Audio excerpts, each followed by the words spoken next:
from chapter 82, you go on to write, "It is true that each incarnating spirit soul may be held partially responsible for losing contact with their guide. How can one maintain proper contact with their spirit guide? Is having or maintaining an awareness of one's guide enough to keep the connection going?" Yes and no. You have to have a more intimate relationship to what the guide is. In your case, you need to know what that is. And that's why I said earlier, you need to listen carefully. You need to be able to distinguish your guide from the din. Sometimes it will be obvious what it is, sometimes it will show up as a person, sometimes a living person, sometimes it will show up as something else. You have to be putting this together for yourself, see? So this is a journey, and it's a maze that you sometimes have to sort of put together. You have to somehow or other figure it out. Other times it's just very obvious for people right from the beginning what the guide is, what it shows up as, see? And how to work with it, and how to more or less remain intimately connected with it in a positive sense. See? Sometimes it is something as basic as a voice. Sometimes it is something as basic as seeing a spirit. See? Sometimes it's as basic as having dreams and being instructed and informed in the dreams. And when your instruction and your guidance is uplifting and bringing you closer to a more complete state of happiness, then you understand that to be positive guidance. Positive guidance. And sometimes there are guides that show up that are more complex and complicated than you're able to handle. And so they are more advanced than you are, and you have to find a guide that's more along your level, because those guides will talk to you if you have the audacity to present yourself to a more advanced guide and say, yes, what can you tell me? And they can tell you something, well, what I have to say you may not be able to understand. You want to say, oh, I can handle it, you know. Tell me what it is. I'm ready for it. I think, I believe. And so then you have to be ready to receive that. And if you hear it and you can't get it, then that's a positive. That's a positive. It's not a negative. Say, okay, slow down. See if you can find someone who can speak your level. So in general, would you say, is it helpful then to speak, to try to communicate with one's guide? I mean, should people actively A guide, now let's say at another dimension, is you don't have to try to speak to your guide. The guide's always talking to you. See? And that's an intimate sort of way of looking at it, because we're talking about the material impressions of what the guide is. Then there's a spiritual. The guide is going to whisper in your ears. You can ignore it. But the guide's going to whisper, and it's going to know it's doing its job, but you're not responding. See? And that's true of all the guides, even in the material world. Teachers have to deal with the same sort of situation. You have students that are aiming way over their head, in some cases, and they're sometimes shooting way beneath their abilities. And then it's up to the teacher or the guide, teacher, whatever it might be, mentor, to help them understand what it is that they're doing in such a way where they start to more precisely take very careful steps up and, let's say, forward. See, in terms of the direction of the completion of their mission in this particular lifetime. And that's important. See? So that, let's say in the academia, you have people who just do their job and then they leave you. In some cases you have more loyal teachers that want to be there for you throughout your life, in a sense, because they feel that they're true mentors. They're life mentors, not only just, let's say, subject teachers, but they are life mentors. And it's good to have these kinds of people. They could be called guardians in a certain way. They could be called a form of the guide in that way, because a guide can be using them to communicate to you, and that might be better for a very complicated set of reasons behind that. See, the human is used for other purposes, not just to give you information, see, but to take you out of your world sometimes. See, give you cultural, let's say, advantages. See, so it's more complex. It's never to be given simply. That's why I say spirit works in strange ways, but in very definitive ways as well. Go ahead. In chapter 83, you write, "Many are those amongst men who act as mouthpieces of good or evil advice of the spirits, when these spirits cannot directly, telepathically, or intuitively communicate with their wards. How can one tell if a spirit is talking through someone? Is there a way to tell?" You just know it. There's no question. You know it.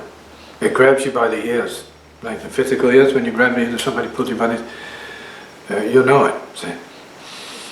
And I'm telling you, when these spirits want to grab your attention, they will grab your attention. If it is theirs to do that, they will grab your attention before you harm yourself or others. So they will grab your attention. Sometimes nothing happens.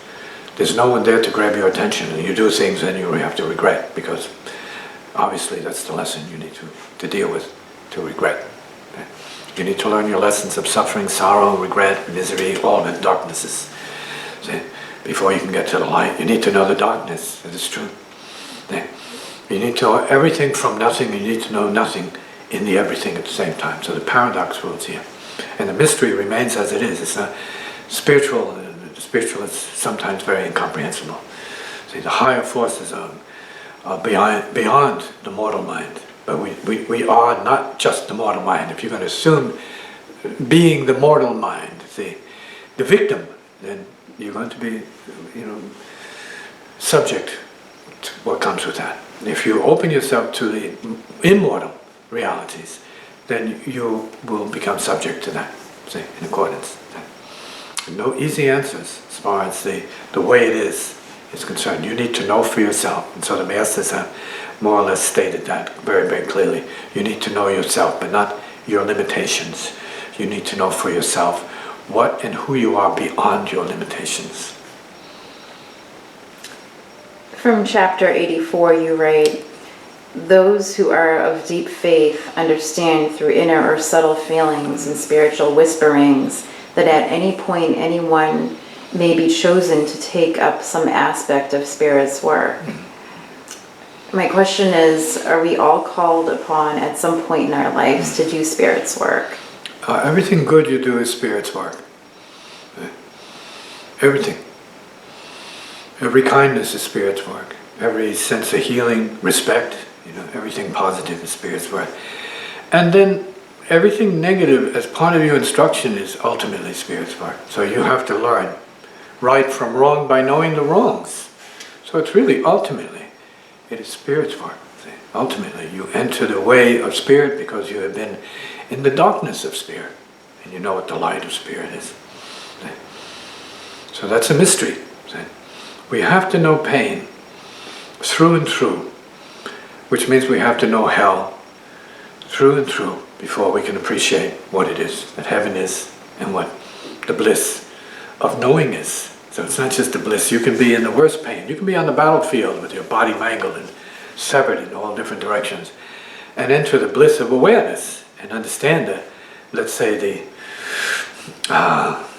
the folly of the material, the folly of the flesh. Say, wow, I'm at peace here. I have no limbs, but I'm at peace here. For my last moments on earth, say, I understand. Say, I've seen. I know. I am, say, free. So would you say that there are repercussions for not answering the call to do the work of Spirit? You live your repercussions. Your unhappiness is the proof of repercussive, say, phenomena.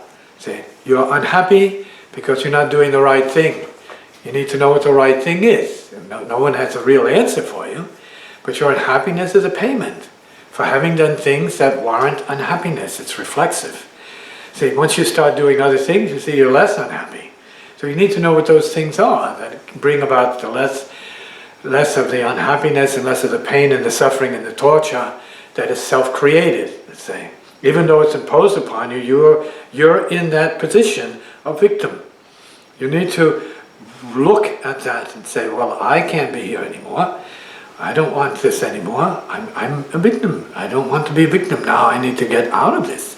I need to be beyond this. See? Hopefully you have the wherewithal to see the machinations and the machinery involved and how you got to be and how you are sustaining yourself or creating and reinforcing this victimization and what you need to do to undo it. And sometimes it's fight back, sometimes it's shout back, whatever it is, and that's your lesson. When you do that vigorously, and then before you know it, if you're progressing, then that can be taken away like everything else and say, okay, put the arms down, put your weapons down now, you've learned that lesson. Now it's time to love one another. And once you get into that love, there's no more destroying of anybody. I mean, of course you can defend and protect yourself, and we can justify in those terms, but love is love. Yeah. And love is grace. And even if you have to defend yourself, you can do it from that place, in a manner of speaking. It doesn't justify it, but you have to take what comes with it in every case. You understand that? But we have to get beyond that, and I think that's the importance. And that is what the message, I think, of ascension is about. Leaving the karma of the earth behind completely, radically. And if we can live in the spirit of having ascended beyond the karma of the earth, then we're bringing a certain kind of light and peace to one another, and I think that's something great.